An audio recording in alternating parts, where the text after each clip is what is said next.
Break के बाद एक बार फिर से आपका स्वागत है। कसौटी में इस वक्त हमारे साथ हैं वृंदा करात। वृंदा जी, आप लंदन में एयर इंडिया की नौकरी करती थी और आपका जो एजुकेशन का लाइन है वो कॉन्वेंट से एजुकेटेड और Miranda house, miss Miranda house भी रही आप, और वहाँ से फिर आप भारत आती हैं। लंदन में आपने स्कर्ट्स के ख़िलाफ़ अभियान चला दिया एयर इंडिया में जो लोग थे, तो वहाँ से भारत आई। प्रेरणा क्या थी आपकी आगे ज़िंदगी के लिए? मैं वहाँ लंदन में गई, मैं पढ़ भी रही थी और नौकरी भी कर रही थी। मेरे पिताजी हमेशा हमें ये सिखाया कि महिलाओं को अपने पैरों पर खड़े होने की बहुत सख्त ज़रूरत है। तो मैं नौकरी कर रही थी उस समय, हमारे तमाम 2 स्टूडेंट्स थे, मैं ही नौकरी कर रही थी वहाँ दफ्तर में। और उस समय 1960 के दशक में, आपका तो जन्म भी नहीं हुआ होगा उस समय, बहुत बाद में, लेकिन उस समय एक ऐसे रेजिस्टेंस मूवमेंट थे वहाँ। अमेरिका ने वियतनाम के ऊपर वो हल्ला बोला और युद्ध किया, और पूरे अमेरिका, यूरोप, विलायत में जितने भी यूथ थे, जैसे आज आप देख रहे हो ऑक्यूपाई वॉल स्ट्रीट, वही समय था, और भी तेज और भी तीव्र। और वहाँ कोई यूथ वहाँ हो ही नहीं सकते थे जो उससे प्रभावित नहीं हुए। मैं तो बहुत ही प्रभावित हुई। मैं कभी भी वियतनाम वॉर के खिलाफ में जो आंदोलन था, मैं बिल्कुल पॉलिटिकल नहीं थी। मेरी फैमिली में भी कोई पॉलिटिकल लोग थे नहीं।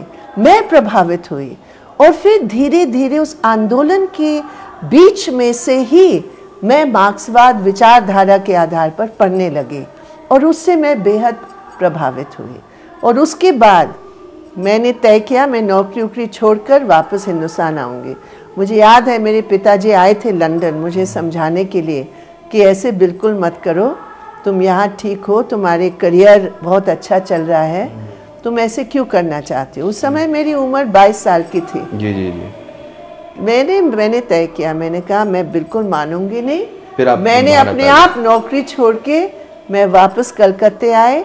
फिर सीपीएम को कांटेक्ट करना इतना मुश्किल था उन दिनों में, क्योंकि सीपीएम के ऊपर इतना हमला था, जबरदस्त हमला था 70 के दशक में। मैं 70 में वापस आए।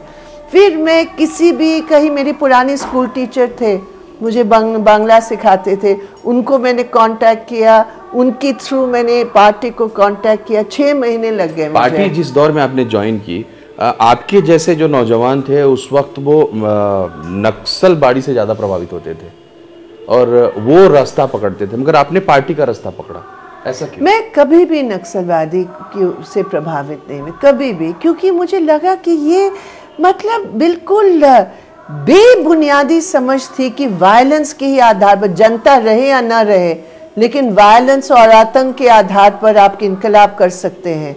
मैंने हमेशा ज्योति बाबू की वो बयान, मुझे याद है उस समय उन्होंने कहा जनता इतिहास बनाती है और जनता पर ही भरोसा करके आप आगे चल सकते हैं। और वो शब्द आज भी मैं समझती हूँ, उसी के आधार पर हमें चलना चाहिए।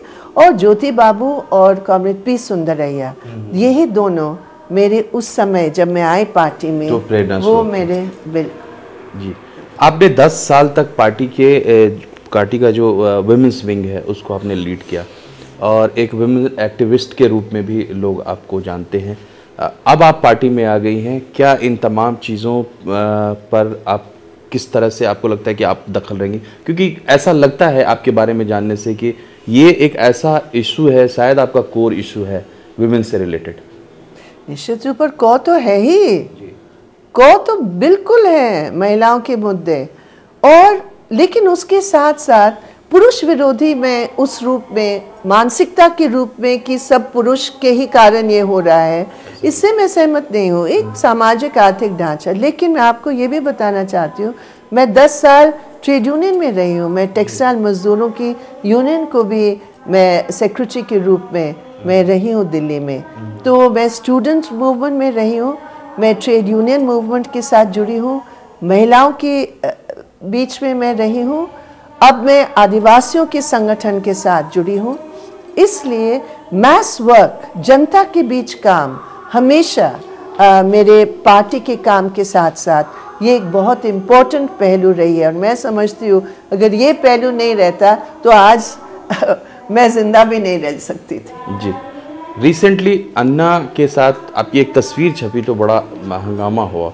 अच्छा, हंगामा भी हुआ? हंगामा इसलिए हुआ कि सीपीएम के लोग, एक तरफ कहा जा रहा है कि अन्ना संघ से संबंध है अन्ना का और संघ के बढ़ावे पे ये सब कुछ हो रहा है, और सीपीएम के लोग उसके साथ दिखाई देते। अन्ना हजारे के देखिए, ये सब कांग्रेसी प्रचार है, और कांग्रेस के प्रचार में अगर मैं 24 घंटा भी अगर मैं लगा लूं, मैं कांग्रेसी प्रचार को जो है ना कोई भी जब, क्योंकि वो तो रोज कुछ ना कुछ ये मीडिया के द्वारा गुब्बारे जो है ना ये उड़ाते हैं। हकीकत क्या है, अन्ना हजारे के जो आंदोलन है उन्होंने भ्रष्टाचार का मुद्दा को हाईलाइट किया, ये हमारी पार्टी मानती है। नंबर 2, अन्ना हजारे के लोकपाल बिल के संबंध में, जन लोकपाल के संबंध में हमारे संजोग की बात है, हमारी कुछ सहमतियां हैं, कुछ हमारी अलग रहे।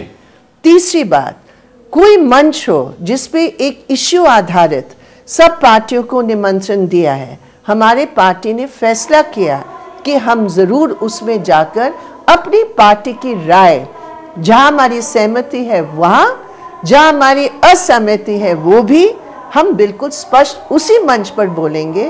और मेरी जिम्मेदारी दी गई थी, मैं वहां गई, मैंने पार्टी की स्पष्ट लाइन रखी कॉर्पोरेट्स के बारे में, जो गठबंधन है कॉर्पोरेट नौकरशाही और राजनेताओं की, उसके खिलाफ। और मैंने ये भी कहा वहां कि आप सब राजनीतिक दलों को और राजनेताओं को भ्रष्टाचार के साथ जोड़ेंगे तो फायदा भ्रष्टाचारियों का ही होगा, क्योंकि सब ऐसे नहीं है, तो आप ऐसे मत कहिए। मैंने अन्ना जी की स्टेज से ही ये कहा।